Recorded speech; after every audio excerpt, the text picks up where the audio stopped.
I've travelled the whole way around Turkey. You know, I've eaten some really beautiful food in Turkey, but nothing has made me feel like this. And now I'm heading back to where I began. You know, this is what it's about. You can really feel the energy in the air. I'm cruising down the Bosphorus on my way to Istanbul to discover the hidden gems of a city that are rarely viewed by visitors. I'm on a journey to discover the origins and secrets of Turkish cuisine. To really understand this food, I need to get to the source. So come with me as I travel from the Aegean Sea to the plains of Anatolia. From the heart of an empire in the west to the brooding Black Sea of the north.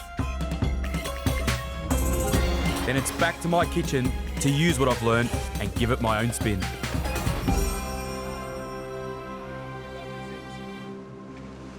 Check out some of these mansions. It has to be one of the most beautiful waterways in the world. There's old money next to new money, but I don't care what money it is. It's a heap more money than I have. I'd give anything to live here. On my first visit here, I saw old and new. But this time, I'm looking to scratch beneath the surface to discover some of the secrets that are hidden from outsiders. What better place to start than the underbelly of the Galata Bridge? If I want to get under the skin of Istanbul, I'm going to need some local knowledge. That comes in the form of Istanbulite blogger Ida Sökmen. I came across her guide to Istanbul's best kept secrets on the internet, and she's agreed to share a few with me. You know, I was on top of this bridge. I caught a ferry last time I was out in Istanbul. I had no idea all this stuff was under here. Yeah, Istanbul is full of secrets, actually. Come on, let me show you. Many visitors to the city walk right over the Galata Bridge without even knowing what's underneath it. Ida's introducing me to a whole new world of street food choices. So actually, all these places used to be fish and bread stalls. We're actually going to one of those now.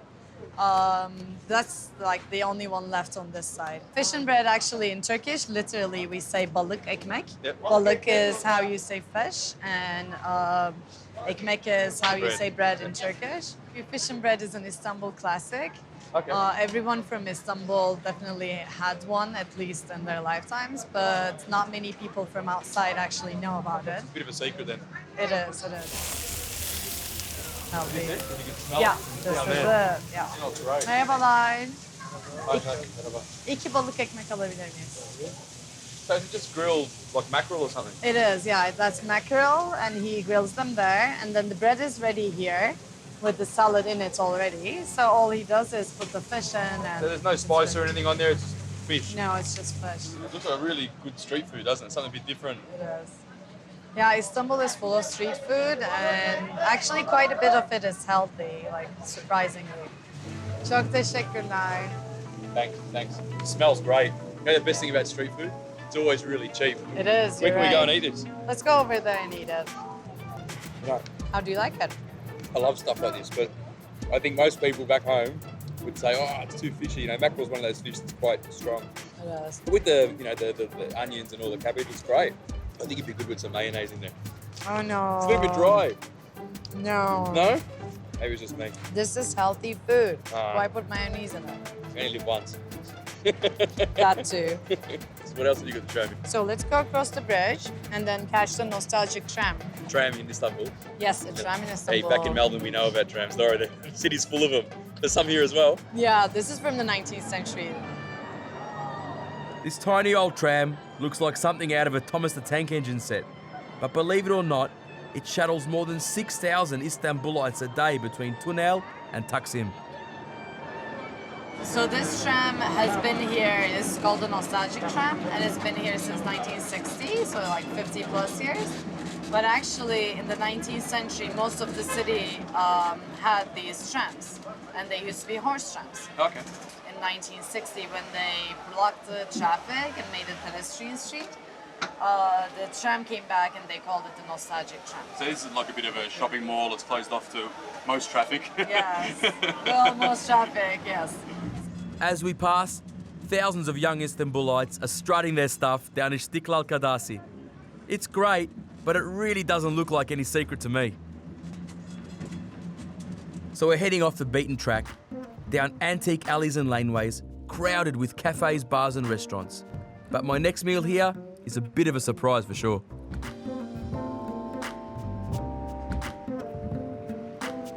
Everyone knows that if you want great food, you go to an esnaf lokantasi, which is basically a workers' diner, somewhere the local workmen come for lunch. So this is Özkonak. It's the place which I think has the best Kazandibi, the chicken dessert. Yes. I'll be curious to see what it tastes like. Come on then. So this is the chicken. You know, I've read about this dish. It's like a sweet pudding almost that's been roasted and caramelised, hasn't it? You know, when I read about this, it just, I couldn't comprehend a chicken in a dessert. This dish was a delicacy served to the Ottoman sultans. The chicken breast is boiled until it breaks down, and then it's combined with milk, sugar and rice flour, and then flavoured with spices including cinnamon. On the first taste, you don't really taste the chicken. It tastes like the milk pudding. You wouldn't even know this. Oh, a little bit. It's got that really faint sort of proteiny flavour, but when you've got the cinnamon on it, you can't even taste it. No. If you didn't know, you probably wouldn't be able to taste it. Yeah, you can sort of see there's like strands of chicken in the bottom, you know, like all the little fibres of the meat, but it's like just a milk pudding. But on the second taste, it's a little more obvious. You can taste the chicken. You can. It's like when you first taste it, you can taste sort of the cinnamon and the caramelisation of all that, you know, the bottom of the pan. But then as it starts to sort of dissolve, you get that meaty chicken. It's really weird. I don't know if I'm eating main course or dessert. You know, strangely enough, it actually works. The chicken sort of helps carry the flavour almost. And at the end, it's a really surprising sort of, I don't know, meaty goodness that you get in this dessert that you wouldn't expect from a dessert. It's actually really good. I like it better than Turkish delight. That's a big call. That's a big call. I love Turkish delight.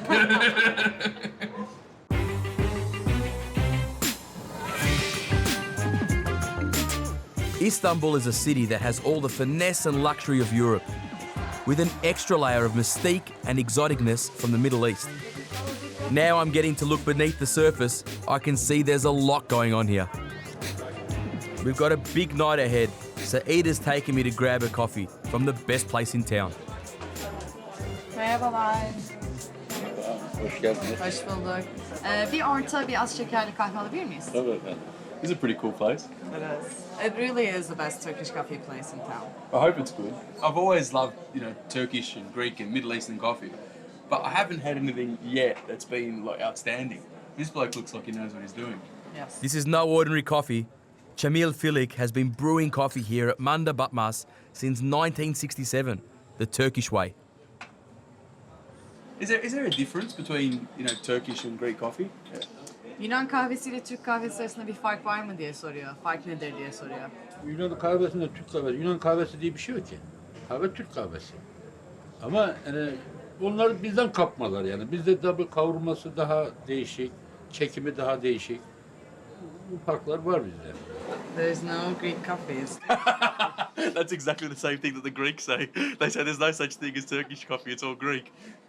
Most people do not cook the coffee like he does anymore. Yeah. It's really old style, isn't it? A lot of people got those sort of automatic, you know, I use them in the restaurant as well, because you need someone dedicated to make the coffee like this. This is the way coffee is made throughout what was the Ottoman Empire. Roast beans are ground into a fine powder, and using warm water to begin with, is slowly brought to the boil in a small brass pot known as a cezve here in Turkey. Ama bunu yani Türkiye'de yani başka yerde de yapamıyorlar. Ben sana söyleyeyim. Büyük olan yapılmasıdır. Biz 47 senedir bu işi yapıyoruz. This Arabic style coffee is very different from an Italian espresso. It's unfiltered, muddy and smooth. The slow brewing extracts richness without causing it to be bitter. It's also ordered with different levels of sweetness to satisfy different tastes. That really is good, isn't it? No, honestly, we've had some really crappy coffees in Turkey. That's the best coffee we've had here. It is. It is the best coffee. But before I go, Cemil, the barista, has a little present for me to remember him by. What are you going to do with that? Eat it. Oh my gosh.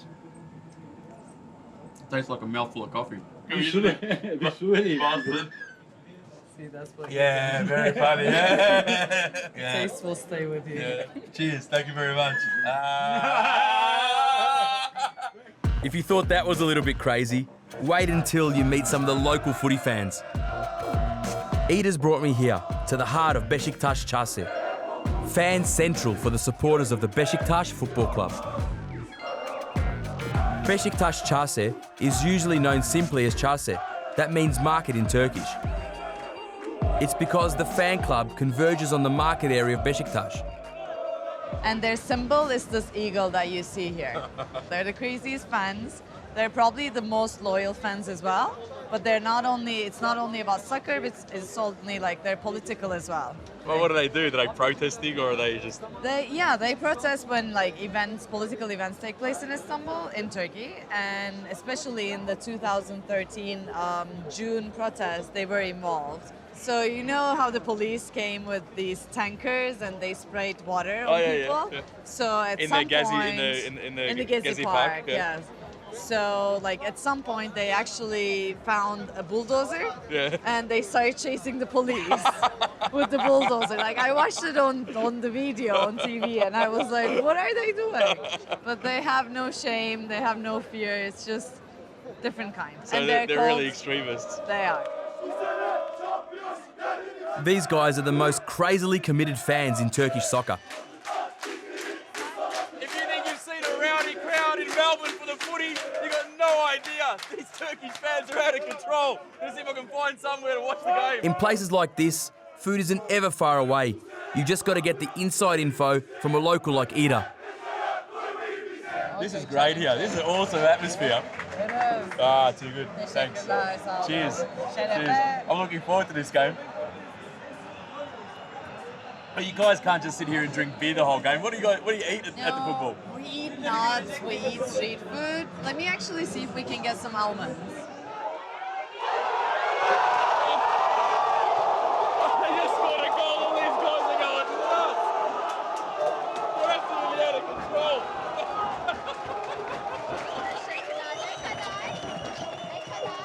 These guys are going nuts. We ordered the nuts at the wrong time. Nuts about the footy and nuts about the nuts. These almonds have been soaked, so they're really soft and they're put on ice. It's a nice way to chill out. It's a really different experience eating almonds when they're soaked and cold like that.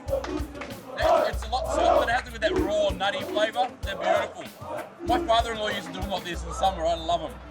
Well, we have another street food actually. There are some guys hanging around the restaurants and they have this tray and they have mussels. Oh, yeah. That's stuffed mussels. Oh, I've had this before. You have? Yeah. Okay, let's try it. Let me call the guy. This is a classic dish featuring rice, currants, pine nuts, nutmeg and cinnamon.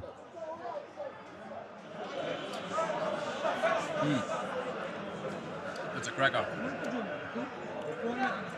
That's a good one. So you keep on going, Yeah, let's keep on going then. basically. One muscle's not enough for me. No.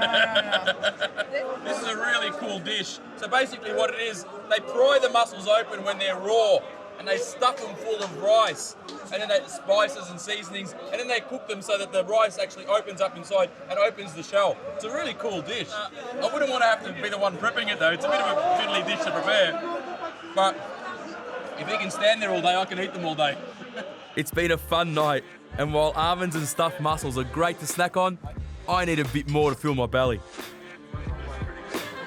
So I'm heading out for dinner with some of the mates I've met during the filming of this series.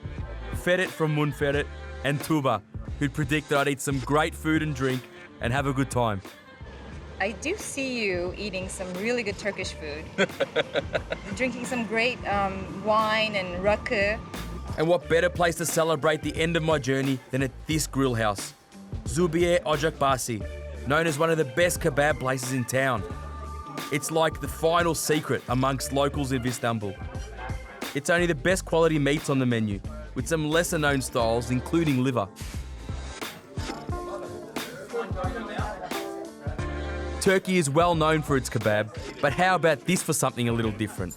It's like teppanyaki cooked at the table.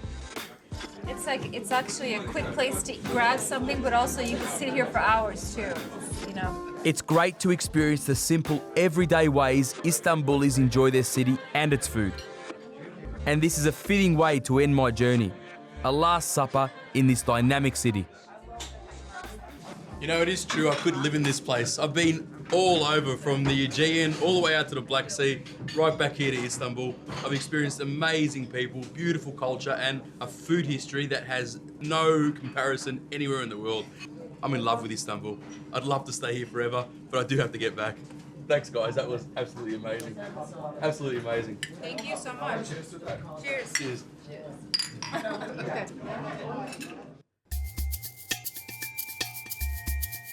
Istanbul, the final leg of my journey through Turkey. And to celebrate its amazing street food, I'm going to make stuffed mussels, balak ekmek toasty, and a coffee and Kaymak baklava. So it was good finally arriving back in Istanbul. We've travelled the whole way around Turkey, eaten every dish that people have told me about, but for me, nothing's better than street food. So today's menu is all about the simple stuff, starting with my take on midye dolmasi, those beautiful stuffed mussels I tried at the footy. But this is a very simple version. Dash of olive oil, a little bit of butter, and you want to slowly bring that up to heat. You want most of the flavour to come from the mussels, so nothing too overpowering. Some bay leaves, and just a couple of sprigs of thyme, and some sliced shallots and garlic. Now, you're not looking to put any colour on that, you just want to sweat it down. And a little trick, you want to pick up the mussels out of the bowl and place them in the pot rather than picking up the whole bowl and tipping the mussels in, because you always end up with a bit of residual water in the bowl from the mussels, which you don't want in the finished dish. Swig of wine, lid on, 30 seconds to a minute, and they're done. I make a spiced rice stuffing for the mussels with butter, pine nuts, currants, some baldo rice, which is a Turkish grain, cumin, pul biber, parsley, and a touch of lemon zest. So, need to let that cool for a little bit. These mussels have been chilling for a while. If you have a look in the bottom of this bowl, you've got beautiful mussel liquid in there. They'll be ashamed to throw it away. All you need to do is pour that into some ice containers, put it in the freezer, and you've always got beautiful mussel stock. If you're ever doing a fish dish that you need instant flavour, there it is. So that rice hasn't been in the fridge, and remember there was a fair bit of butter in it in the beginning. What it's going to do is going to help set that rice so when I go to fry them, it doesn't fall apart. While the mussels set in the fridge, I make a simple batter of 2 parts corn flour, 1 part flour, and sparkling water. So I just want to make a nice thin batter, similar to a tempura, and that's done. All right, dead easy. Just in some flour, into the batter, and into some hot oil. It's not going to take long at all. The mussels are cooked, the rice is cooked. All we want to do is make that batter nice and crispy and swarm it through. Now the final touches. Some tara masalata, my fried stuffed mussels, and a simple preserved lemon vinaigrette complete my flavours of the Bosphorus.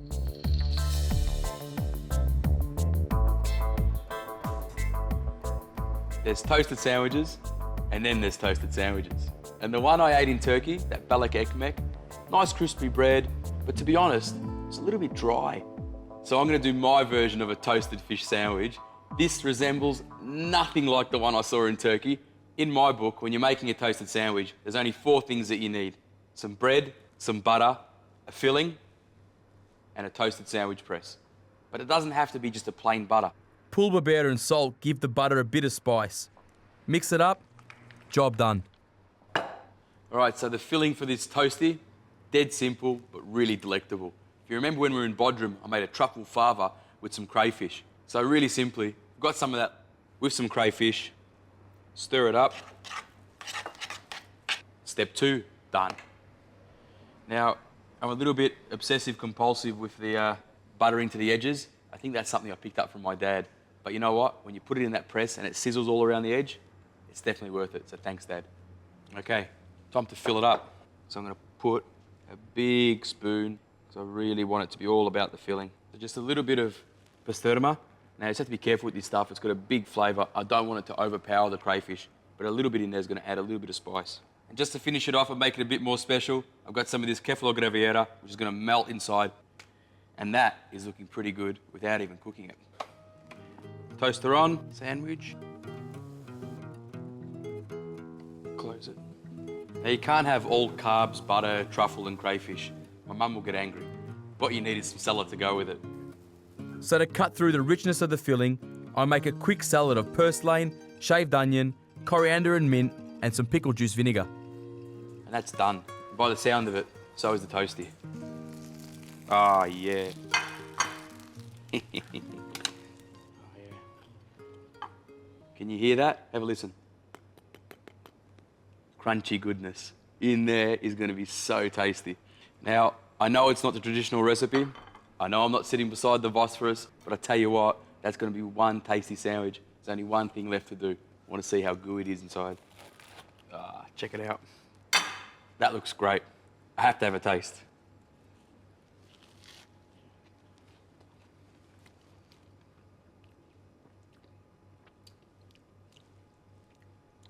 Speechless.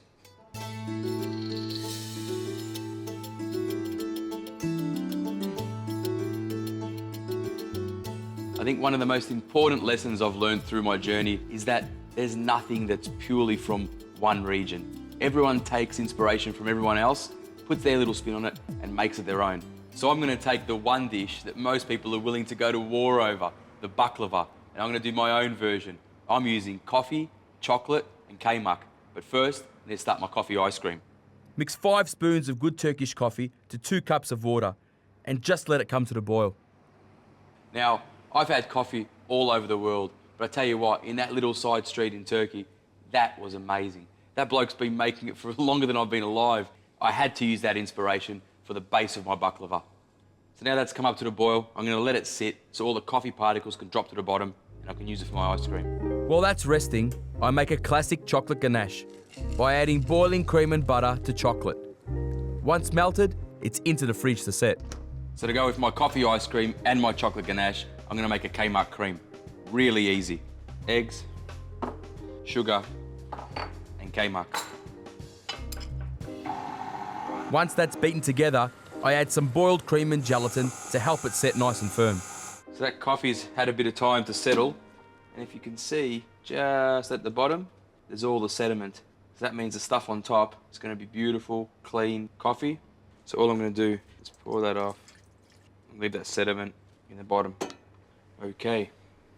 All it needs now is my anglaise, and that's where the sugar's going to come in. Don't need to put any in the coffee because the anglaise got all the sweetness it needs. Okay, ice cream's churned, Kaymak's in the bag, and my ganache is ready to go. It needs one more thing to make it a baklava. It needs that pastry, it needs the crunch, and it needs the syrup. I've got some candied walnuts that you see all over Turkey, and the syrup in there I think is going to give me that syrupy consistency that I'm looking for. The famous baklava crunch has 2 components, the pastry and the nuts. So first up, I crushed pistachios and hazelnuts in my mortar and pestle, some preserved orange peel, and a bit of walnuts and syrup round off the nut component. Time to bring it all together. First up, a nice quenelle of that chocolate. Some of that really light Kaymak cream. Now for the crunch. And for that, I'm going to use this. This is yufka. This is the pastry that they make baklava out of. All I'm doing is I'll put 2 sheets in the oven, a bit of butter, pressed it to make a solid biscuit. To me, that's got everything that a baklava should have. Richness, depth of flavour, crunch and sweetness, all in the same dish. It's never going to be the traditional baklava. That's my Turkish coffee, chocolate and Kaymak baklava.